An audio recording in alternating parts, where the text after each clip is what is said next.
सबको जय मसीह की। प्रभु यीशु मसीह के नाम में मैं आप सबका स्वागत करती हूँ। आइए आज हम परमेश्वर के वचन से खुदावन की अद्भुत बातों को सीखें। पवित्र आत्मा हमारी सहायता मदद करें वचनों को पढ़ने और सुनने में। आमीन। मेरे साथ आप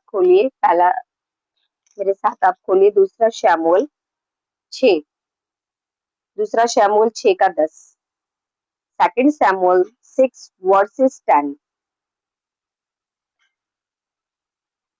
इसीलिए दाऊद ने यहोवा के संदूक को अपने यहाँ दाऊदपुर में पहुंचाना ना चाहा, परंतु गतवासी ओबेदेदोम के यहाँ पहुंचाया।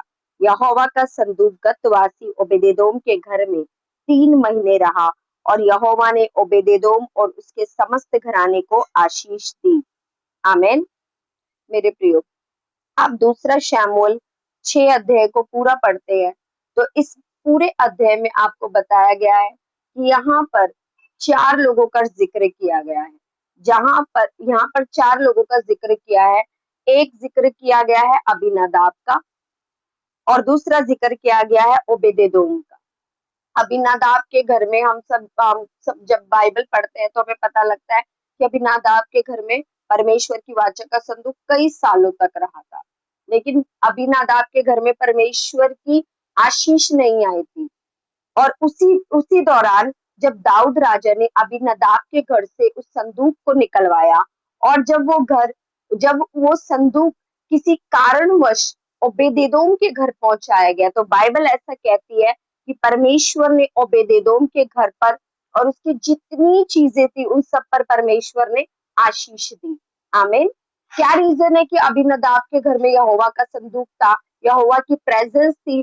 पुराने नियम में लोग परमेश्वर की वाचा का संदूक अपने कांधे पर उठाकर चलते थे, और उसे कहते थे प्रभु की उपस्थिति। जहां प्रभु की उपस्थिति आ गई, यानी मान लीजिए असंभव संभव हो गया। आमेन। उसी तरीके से अबीनादाब के घर में परमेश्वर की वाचा का संदूक था, लेकिन अबीनादाब के घर में कोई प्रभु की आशीष नहीं आई। क्यों?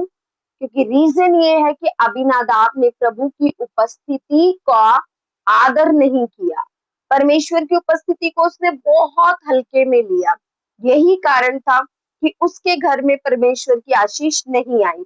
और उसके एक पुत्र में से एक पुत्र उस दौरान, एक जब वाचा का संदूक लाया जा रहा था, उस दौरान उसके एक बेटे की मृत्यु भी हुई। ठीक उसके बाद जब हम दूसरा शमूएल 6:10 को पढ़ते हैं तो बाइबल कहती है, यहोवा का संदूक ओबेदेदोम के घर आया। 3 महीने तक वो संदूक वहां रहा, प्रभु की उपस्थिति रही, और प्रभु ने ओबेदेदोम के घर को आशीष पर आशीष दी। उसकी हर एक चीज को प्रभु ने आशीष दी। आमीन। यानी कि आज हम में से कितने लोग हैं जो प्रभु की उपस्थिति का आदर करते हैं? जितने लोग हैं वो प्रभु की उपस्थिति का आदर करते हैं, तो वो ओबेदेदोम की जैसी आशीष पाएंगे। अपने बच्चों के जीवन में, सेवकाइयों में, अपनी हर एक चीज में आशीष पाएंगे। लेकिन अगर हम अबीनादाब के जैसे परमेश्वर की उपस्थिति का डिसऑनर कर रहे हैं, प्रभु की उपस्थिति को बड़े हल्के में ले रहे हैं, तो मेरे भाई बहनों, फिर हम भी अबीनादाब के जैसे रह जाएंगे कि हम क्रिश्चियन तो हैं, चर्च तो जा रहे हैं, बाइबल भी पढ़ रहे हैं, फास्टिंग भी रख रहे हैं, लेकिन प्रभु हमारे जीवन में वो काम नहीं दिख पा रहे हैं, कि वो हमारे जीवन में, हमारे परिवार में वो आशीष नहीं दिख पा रही है। रीजन यही है कि हम खुदा की उपस्थिति को उस तरीके से नहीं ले रहे जिस तरह से हमें लेना चाहिए था। आप इस 6 अध्याय में पढ़ेंगे तो आपको पता लगेगा कि दाऊद परमेश्वर की उपस्थिति के सामने, दाऊद जब वाचा का संदूक लेकर जा रहे थे, तो दाऊद किस तरीके से प्रभु की उपस्थिति में नाच रहा था, परमेश्वर संदूक के सामने किस तरीके से नाच रहा था। और उसी ठीक दौरान मिकाएल, जो कि उसकी वाइफ थी, उसने उसका उसका किस तरीके से उसको डिस्करेज करा कि तू कैसे परमेश्वर के सामने नाच रहा है, ऐसा लग रहा है जैसे कि तुच्छ लोग नाच रहे हैं। और बाइबल कहती है इस पूरे 6 अध्यायों में 2 कैरेक्टर ऐसे जिन्होंने प्रभु की उपस्थिति का रिस्पेक्ट नहीं की, प्रभु की उपस्थिति को हल्के में लिया, और 2 शख्स ऐसे जिन्होंने प्रभु की उपस्थिति को रिस्पेक्ट की। वो 2 शख्स कौन से थे? एक अबीनादाब और एक मिकाएल, जिसने प्रभु की उपस्थिति को बहुत हल्के में लिया। प्रभु की उपस्थिति को किसी भी तरीके से उसने ये नहीं सोचा कि प्रभु की प्रेजेंस है, मैं उसके सामने आराधना करूं, उसके सामने यहोवा मेरे मेरे मेरे घर में प्रकट हुआ, यहोवा मेरे पास है। लेकिन कुछ नहीं। और उसी दौरान दो व्यक्ति ऐसे थे, ओबेदेदोम एंड दाऊद, जो प्रभु की उपस्थिति का जिन्होंने बहुत रिस्पेक्ट किया। प्रभु ने उन्हें आशीष दी, उनके घराने को आशीष दी, ब्लेस करा। आज हम सारे विश्वासी भाई बहनों को अपने जीवन में जांचना है, परखना है कि हम किस कैटेगरी में आ रहे हैं। क्या हम अबिनादाब और मिकाइल हैं, या हम दाऊद और ओबेदेदोम के जैसे प्रभु की उपस्थिति का रिस्पेक्ट कर रहे हैं, प्रभु की उपस्थिति को हम गहराई से ले रहे हैं और बढ़ने की कोशिश कर रहे हैं प्रभु की उपस्थिति में। मेरे भाई बहनों, हमें प्रभु की उपस्थिति को हल्के में नहीं लेना। प्रभु की उपस्थिति में हमें भय में चलना है, दंडवत करनी है उसके सामने। ये ध्यान रखकर चलना है कि प्रभु हमारे साथ है। आमेन।